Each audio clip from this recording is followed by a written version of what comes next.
Hello guys!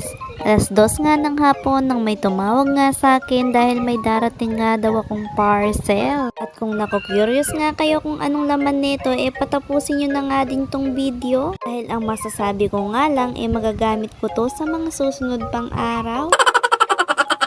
Oops, teka lang. Baka naman hindi ka pa nakapollow sa page, please follow our page po. At mag-subscribe na nga rin sa aking YouTube channel. Salamat! Sobrang saya ko nga rin ngayong araw dahil sa wakas dumating na yung isa sa makakatuwang ko sa pagluluto. Matagal ko na nga rin gustong bumili nito kaya lang nagkulang nga ako sa budget. Kaya naman ngayong may pagkakataon na ay hindi ko na nga rin papalampasin. Ito nga pala ay meat grinder. In-order ko nga lang ito sa Orange app.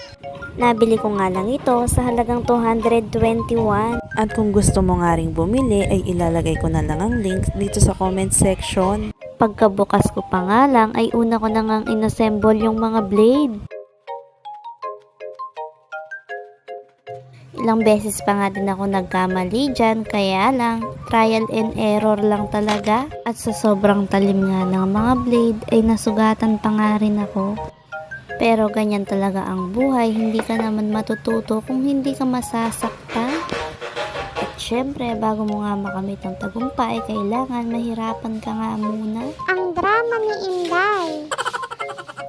Pinagpawisan na nga rin ako sa kaka-assemble, kaya naman binasa ko na nga muna yung manual kung paano nga ba ilagay ito. Na-stress na nga rin ako sa kakalagay nitong mga blade. At after 10 million times nga, ay natapos nga rin ako sa kaka-assemble nitong mga blade. Hi OA, 10 million times. At tinry ko na nga rin kung gumagana. Sobrang goods na goods nga rin, kaya naman kinabukasan ay napagdesisyonan kong gumawa ng pambansang Sharon, ang lumpiang Shanghai. At excited nga rin akong gamitin itong meat grinder ko. Nag-enjoy nga ako sa kaka-grinder, kaya naman ang kinalabasan ay sobrang pino. Sunod ko naman ng grinder ay yung celery tsaka na nga rin sibuyas. At ang gusto ko nga sa lumpiang Shanghai ay yung maraming celery, kaya naman dinamihan ko na nga rin yung grinder ko ng celery. O diba, ang bilis nga nating natapos dahil nga may gamit tayo nitong meat grinder.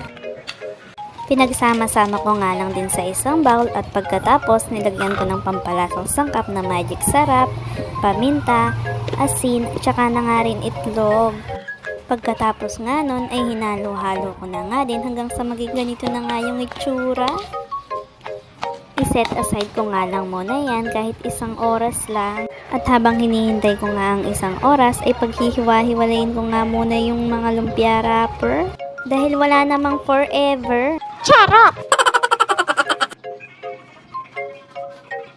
After 1 hour nga ay inumpisahan ko na nga rin ibalot yung mga lumpiang Shanghai. At pagpasensyahan nyo na nga rin muna yung itsura ko dahil wala pa nga rin ligo yan. Tignan nyo na nga rin ang buhok ko ay sabog-sabog na nga rin. Mabalik nga tayo dito sa ginagawa ko tuwing may handaan. Paborito ko nga rin talagang isyaro nitong lumpiang Shanghai. At napakasarap naman din talaga, lalo na kung mainit-init pa. Pero sikreto nga lang yun at wag nyo nga rin akong imarites. Diyos mio! Dahil tayong mga Pinoy nga ay nakaugalian na natin ang magbalot tuwing handaan. Wala naman ding masama doon kaysa naman masira lang. Pagkatapos ko ngang magbalot ay nagprito na nga rin ako at kumain. At yan na nga lang muna for today's video. Bye!